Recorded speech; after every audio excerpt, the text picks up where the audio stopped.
So, whatever happened to probably the greatest mythological stop-motion masterpiece ever made, 1963's Jason and the Argonauts? Let's find out. Movies, Music and monsters. Danger, danger. Hey my friends, Dan Monroe here talking about movies, music, and monsters. Well, here we go. Finally, Jason and the freaking Argonauts. I mean, what can you say other than, wow. I specifically wanted to wait a while to do this film until the audience of my channel got just a little bit larger. So, when I set out to learn just about everything I could about this unbelievably beautiful and groundbreaking film, I was more than a little bit shocked to find out that there really, honestly, wasn't all that much out there, like, at all. It was weird, but I spent the last few days doing some really deep diving to find out just about everything I could, and I certainly can't wait to share it with all of you guys. I was obviously never lucky enough to see this film in the theaters because I just happened to be like -5 at the time it came out, but I certainly saw it on quite a bit of the after-school specials or Sunday afternoon movie of the week. Growing up an enormous King Kong fan, I was already, even at that very young age, aware of the whole stop-motion technique used in Kong, but I had never ever seen anything quite like this before in my life. Jason and the Argonauts certainly being hailed and remembered as Ray Harryhausen's finest work and masterpiece. So, grab your 7-headed Hydra serpent and your favorite screaming skeleton with a bucket of stale popcorn, and let's dive in. I did not like this film. The screaming skeletons scared me. I'm not surprised. Sesame Street scares you. You make Dr. Smith look like Rambo. Now, for those of you who have never seen Jason and the Argonauts, which, if you haven't, I would just highly suggest that you immediately drop anything that you're doing right now, go acquire a copy somehow, and watch it. It's essentially the story of a prophecy of a one-sandaled man named Jason, who will one day arrive back in Thessaly to take the throne from Pelias, journeying to a far-off land called Colchis to acquire, or steal, in this case, the mythological Golden Fleece, doing battle along the way with some of the most incredible creatures anyone had ever seen, either back in 1963 or, in my humble opinion, still today. Obviously, there is no way whatsoever to separate this film from Ray Harryhausen. It's really interesting. When you think of Star Wars, you think of the creator and the director, George Lucas. When you think of Jaws, you think of the creator and the director, Steven Spielberg. But when it comes to Ray Harryhausen movies, the writer and the director are really quite irrelevant. It's simply known as a Harryhausen film, and how most of his films actually got made is really almost the exact opposite of how most normal films were made back in Hollywood, and even still today, really. Normally, some guy somewhere would write a screenplay, which would then be shopped around and then purchased by a studio. The studio would then hire writers to come up with the script, the staff and the actors are hired, and away you go. But with a Harryhausen film, it's the opposite, because he was really an outstanding artist by drawing out very detailed and elaborate scenes that he could incorporate into any particular type of film that he wanted to produce, utilizing his masterful stop-motion technologies, coming up with all these different scenarios with monsters and flying beasts. Then, and only then, he would take the sketches to the studio, which would either turn down or greenlight his conceptual ideas based on those drawings, and at that point, a screenplay and script would be devised from those sketches basically centering the story and the character arcs around whatever magnificent stop-motion animation sequences Ray came up with initially. Certainly not the way movies have really ever been made, but there is no way to deny that if nothing else, it worked. For years, this medium of dimensional animation was associated only with the monsters, King Kong and the Beast from 20,000 Fathoms. So we tried to get away from that with the Sinbad films, which was the first step. And of course, the second step was going into Greek mythology. Wasn't this film simply a Willis O'Brien knockoff of the original 1933 King Kong? A knockoff? No, I don't really think so, but there certainly is an O'Brien-Harryhausen connection. Obviously, this entire stop-motion monster genre began with the brilliant Willis O'Brien, the guy behind all the effects work and stop-motion of the original 1933 Kong, and this is so interesting. Ray Harryhausen, as like a little kid, was already doing little stop-motion movies in his house with the dream of one day working for Willis O'Brien. And when that day finally came, Ray walked over to O'Brien's house, knocked on the door, looking for a job, and basically O'Brien said, go away, kid. You bother me. Nothing like the delicate tact of old Hollywood. Oh, you dirty rat. But as life often happens, things come around full circle. When Willis O'Brien was working on Mighty Joe Young in 1949, he called Ray Harryhausen and asked him if he wanted a job. Ray immediately accepted, now being mentored by Willis O'Brien himself. In fact, and I'm not really sure if this is even commonly known, but even though Willis O'Brien was the big name behind Mighty Joe Young, it was actually Ray Harryhausen who did over 90% of all the stop-motion animation for that film, then going on to create the unbelievable stop-motion effects for The Seventh Voyage of Sinbad in 1958, The Three Worlds of Gulliver in 1960, and Mysterious Island in 1961. I love The Mysterious Island, mostly because I was on that show. You ninny! That was Mystery Island, and I've seen laundry detergent that left a better film than that. Anyway, even though this film was distributed by Columbia Pictures, unlike other films that Harryhausen worked on, this one was actually an independent film financed entirely by producer Charles Schneer, who was able to secure all the funding and then simply had Columbia Pictures do the distribution. Interesting. Up until The Seventh Voyage of Sinbad, Ray Harryhausen was basically doing the effects for what you would call, I don't know, Hollywood B movies with a budget of less than $1 million.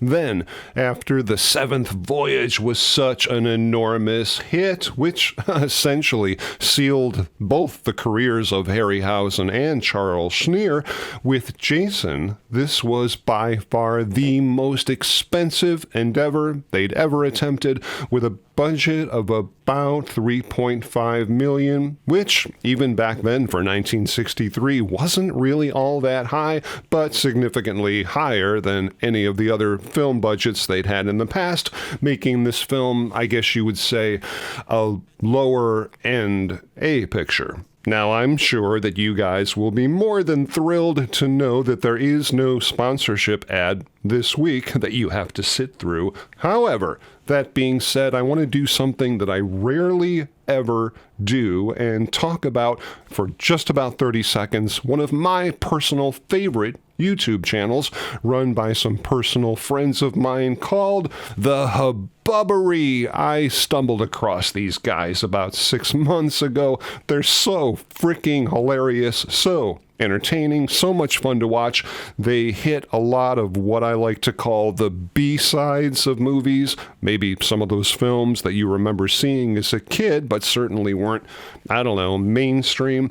Well, these guys absolutely nail it. Yes, they're a bit of a newer channel, but give these guys a watch and tell them that Dan sent you. The Hubbubbery. And if you like it, click subscribe and help my friends grow their channel. Link in the description. And once again, thank you guys so much. You're the best. Jason and the Argonauts was actually filmed in 1961, but wasn't released until about 2 years later in 63. Why? It took 2 years for Ray to actually get all of this unbelievable stop-motion footage in the can, working relentlessly hour after hour, day after day, shut off from the world in his little room, trying to specifically remember, literally, frame by frame, did the head go this way or did the head go that way? Now, even though this film did have a quote-unquote director, Ray Harryhausen, when it came to any of the scenes which involved his stop-motion animation, well, he directed those sequences himself, and can you imagine? The actors have to be directed and blocked in a certain way, specifically to interact with something that isn't there on set and won't be for months later, learning to swing and stop a sword at exactly the right spot, take after take, scene after scene. Then Harryhausen goes in months later with a technique called rear projection, and one frame at a time animates these incredible stop-motion figures into the existing footage, in the end matching perfectly to what was filmed on location, sometimes up to a year later. One thing that is really quite obvious about the film right from the beginning is that all of the voices in the film from all of the different actors and characters are, I guess you'd say, really up front in the mix, almost sounding like this film was made in a different language and then overdubbed in English. But the real reason for that is simply because this entire film was overdubbed, all of it, or looped, as they say in Hollywood, months after principal filming took place, where the original actors would come back into the studio and re-record every single line of their dialogue again, and then sync with the final version of the film. That is, everybody except Jason, played by actor Tom Armstrong, but redubbed by an actor named Tim Turner, and Medea, played by Nancy Kovac in the film, but overdubbed by Eva Hayden, with both of those voice actors ending up completely uncredited. And then there's the monsters. Holy Jiminy Christmas, some of the most epic Hollywood creatures ever created for any film, in my opinion.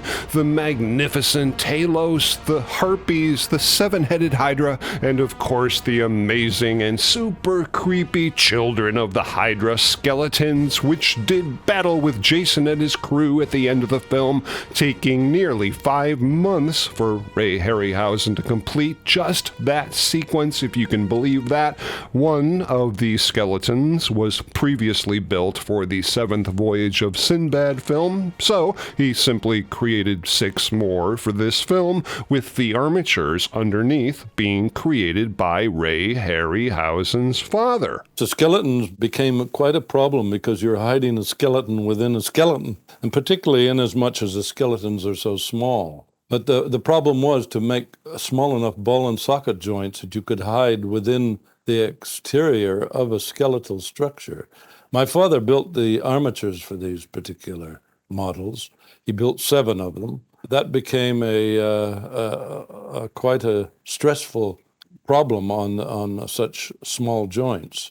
We had 7 skeletons, so we were a little bit afraid that we would have 7 times the trouble. interesting, the Talos character was changed into an enormous living bronze giant after the success of the film The Colossus of Rhodes in 1961, but this time altering the 8-foot Colossus into a 10-story bronze monster. We didn't want him to look realistic, so that was a different approach we had to use by giving him that stiff mechanical stance.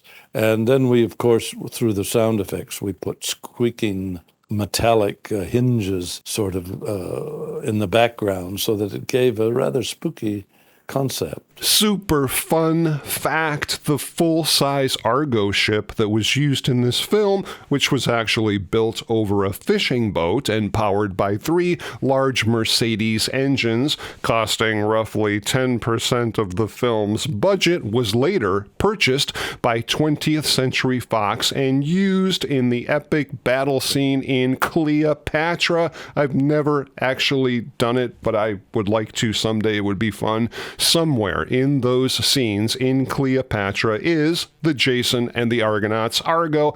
I mean, come on. How cool is that? I never really noticed this before, and it's a really fun fact that apparently the shields that the skeletons carry are adorned with other Ray Harryhausen creature designs, like the octopus and the head of the creature from 20 million years to Earth. So the harpy sequence presents another problem. Well, of course, any type of flying creature becomes very time-consuming because you have to string them on wires. You have to be sure that the wires do not photograph. And it takes almost twice or 3 times the length of time than a creature that has firmly got his feet on the ground. The Hydra sequence was a very difficult sequence inasmuch as the Hydra had 7 heads. Because every frame of film, you have to remember which head and which snake may be going forward or backward.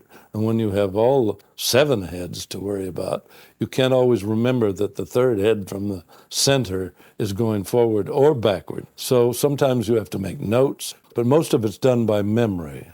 The liquid coming out of the back of Talos's foot is actually simply red cellophane, animated by Harryhausen to look like flowing blood.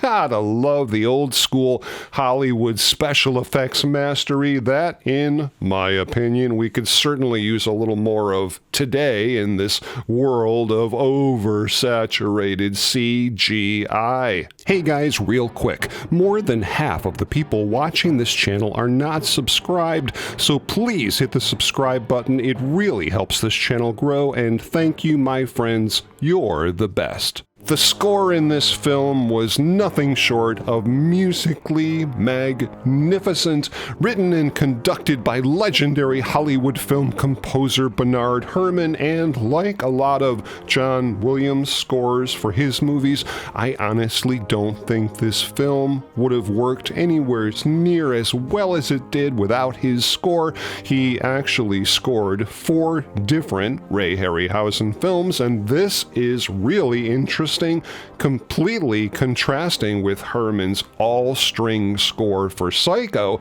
This entire soundtrack was recorded without a string section at all, simply brass and percussion to perform all the heroic fanfares, and the woodwinds, along with some other instruments like a harp, to fill in all the more subtle and romantic parts of the film. Now, in my opinion, this film, upon its release, only had one major issue, and it really had nothing whatsoever to do with the film at all, but simply the fact that the same year this film was released, Cleopatra was released, which was both considered and marketed as the end-all, be-all film of the year, just so big and so grand that it ultimately overshadowed this film at the box office, and also the fact that by this point there were so many what they used to call sword and sandal movies being produced that I honestly think people were almost, tired of this genre just a bit and looking for something different, bigger, and a little more epic, I guess. Cleopatra Patra supplied that to audiences at the time, and I suppose if you talk about this theory in terms of today, it's kind of like Avengers Endgame. Everybody went to see it, everybody loved it, but then the studios just kept pumping them out, movie after movie, all these freaking lower quality superhero movies, and you know what happened? Burnout. People simply got tired of it, and unfortunately, at least at the time in 1963, I think that's exactly what happened to Jason and the Argonauts. Except, of course, for the Marvels, the greatest cinematic masterpiece of all time.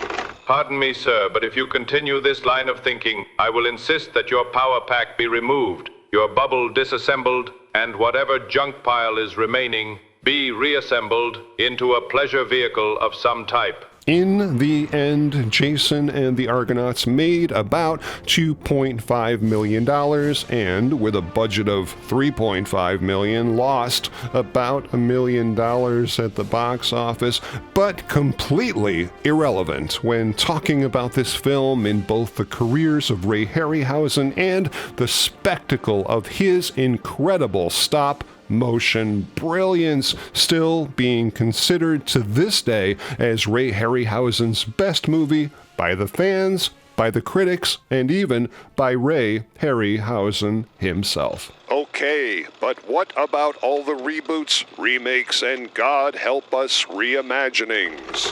Well, I remember you wanted to put the skeletons in drag for the reboot, Jason and the West Hollywood Argonauts. No, there were none. This was it. End of story. Got it? Well, he certainly put you in your place, didn't he?